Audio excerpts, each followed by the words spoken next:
Hey guys, today we are looking at lesson 10.5, make a table and make a graph. And so this lesson is going to be all about real-world problems. And so a real-world problem may ask you to examine a set of data and then draw a conclusion. They'll say, here's some information that we knew previously, and now use that information to predict something that's going to happen in the future. And so in such a problem, the best thing that we can do is make a table, because as we know, tables help us to organize our data. It helps us organize our information. And then we're going to use that data to make a graph, and that's going to help us see the relationship. So let's jump right in.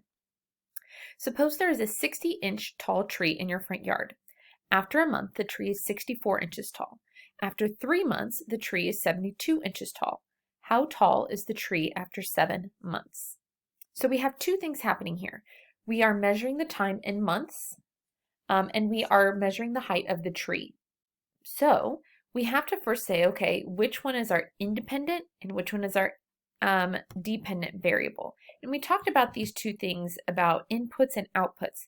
And so in this case, our independent is always going to be about the amount of time, usually is what we're measuring. So in this case, it's going to be how many months. And I'm going to call that my x value. And so that would actually go down here on our graph.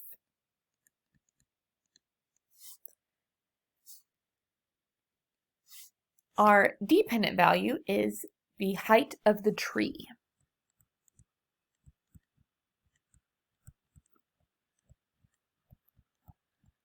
In inches. And that would be our y value. So on the y-axis, I'm going to label that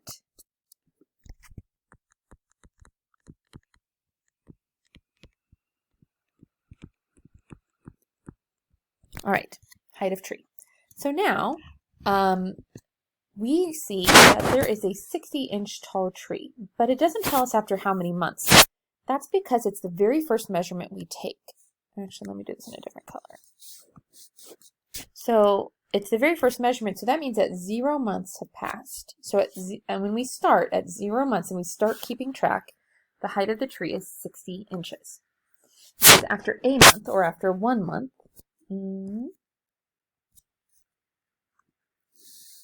the tree is 64 inches tall. So after 1 month has passed, it is 64 inches tall. Then we have, I use green. After 3 months, it's 72 inches tall. And then they want to know, how tall is it after 7 months? And that's going to be our unknown.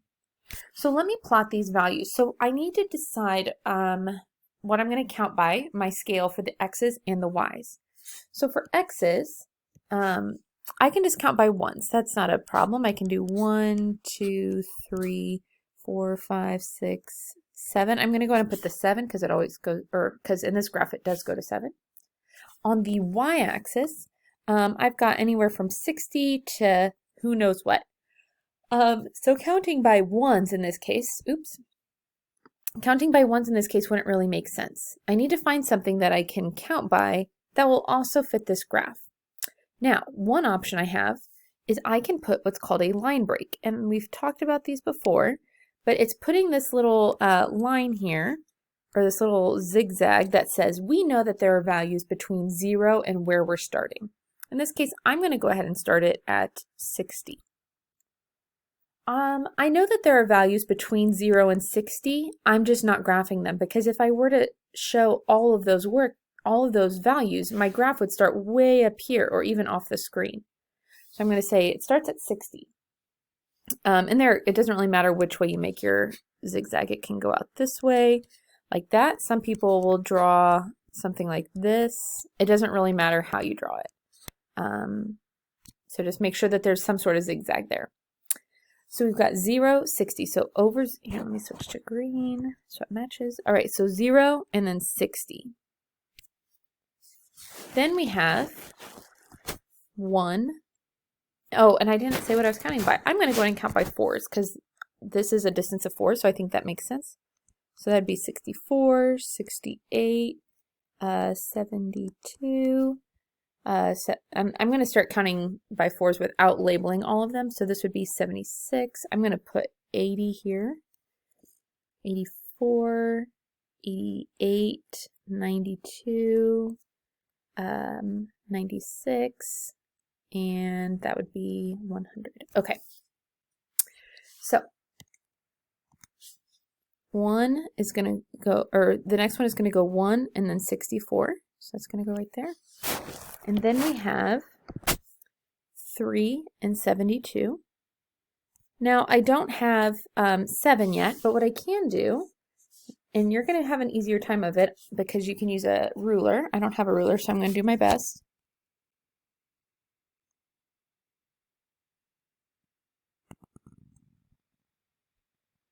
Okay. And I'm going to draw the line that goes through all these points. It connects them all. It should be a straight line. And then I'm going to say, okay, let me look at 7 months. If I follow 7 months up to the line of the graph, it goes right here. And if I follow that over, it would go over here, and that would be the point 88. So what that tells me is that after 7 months, yes, you get to write a sentence.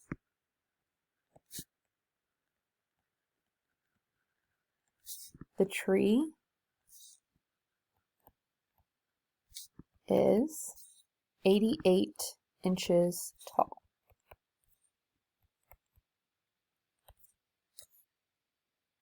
All right, and that's how we're going to do these problems. So an airplane is accelerating at a constant rate. After 3 seconds, it is going 75 miles per hour. After 7, it is going 175. And after 13 seconds, it's going 325. If the plane takes off after 19 seconds, how fast is the plane going at takeoff? All right. So we've got our time in seconds. And that's going to be our x. We have our speed in miles per hour, and that will be our y.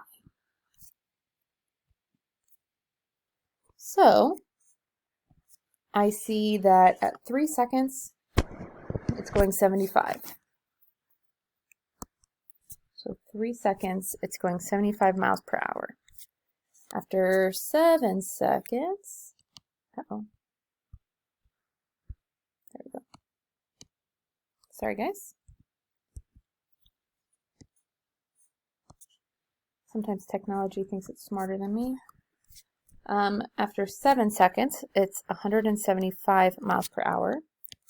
And finally, after 13 seconds, it is 325. So I'm going to label my x's. I've got 1, 2, 3, 4, 5, 6, 7, 8. Again, remember, I don't have to show each and every one. Now I'm running into a problem here. It looks like it only goes to 12, and I really want this to fit on here. So in this case, for my x's, I am going to have to pick a different value. I'm just going to count by 2s. 2, 4, 6, 8, 10. And what you could do is just add another graph square, and so that would work. But for me, I want to be able to see it all the way to 19. That's our unknown. All right, so with the y value, we know that this is our speed, and I need to get up to 325 or more. So I'm going to say, what if I count by 50s? And I'm not even going to do a line break on this one. I'm just going to put 50, 100, so then that would make this be 200, 300, 400, 500, and 600, and hopefully that'll be enough. All right, so let's graph each of these points. So for the first one, I like to keep it color coordinated. 3 seconds, 75 miles per hour. So that would be halfway between 2 and 4, and then 75 seconds would be right here, smack dab in the middle. Next, I have 7 seconds, and it's 325. So that's going to go up to 325. That's halfway between 300 and 350. So I would go there. And then I have 13. Uh-oh, this might not have been a good.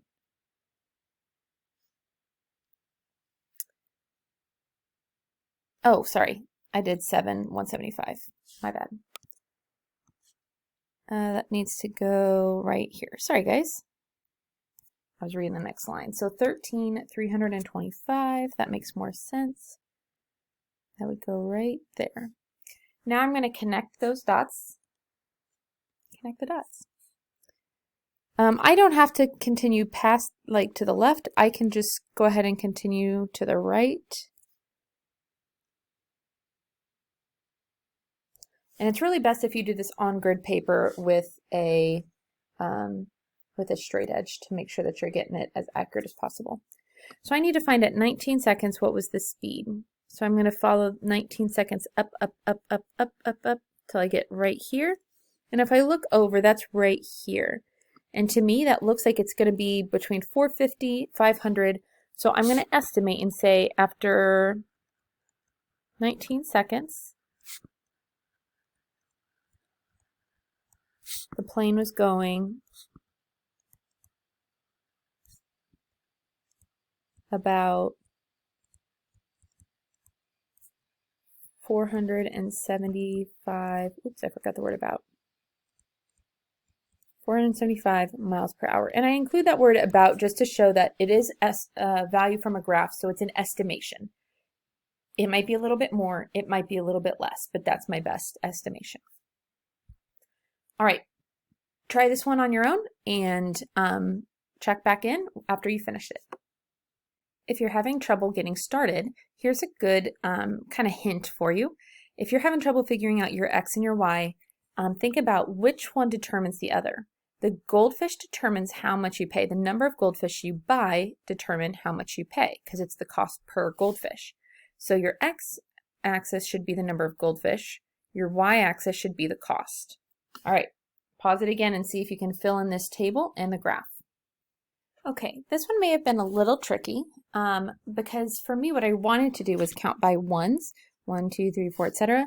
But because I'm going to 14, and then 1250 means that 14 is probably going to be more than that. I had to count by twos, and I had to count by twos on the y-axis as well if I wanted everything to fit.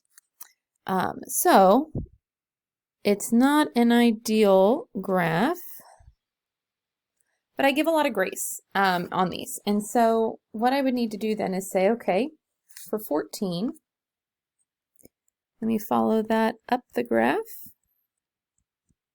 and see where it crosses. And in this case, it actually looks like it's crossing right at $18. So I'm going to say 14 goldfish, or just 14 fish. How about that? Cost about $18. There we go. All right, so that's how we're going to use graphs and tables to solve some real world problems. So when you're doing this assignment, make sure that you are showing all of your work, showing your table that goes with it.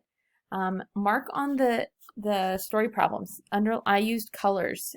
You can use different colors to keep them separate if that helps you. Draw your graph, use a straight edge. I know that I didn't, but I don't have a ruler on my computer to be able to do that. And if you're a little bit off, like if it was maybe your graph led you to this point, and so you said that this was 1750, I would be like, you know what, that's pretty close. I'm going to say that's all right. Now, if your answer gave you like it will cost them $6, that would not quite be close enough. So see if your answer makes sense. I know that 14 fish should cost more than 10 fish, so it should be something bigger than $12.50. All right, check out your homework. Let me know if you have any questions.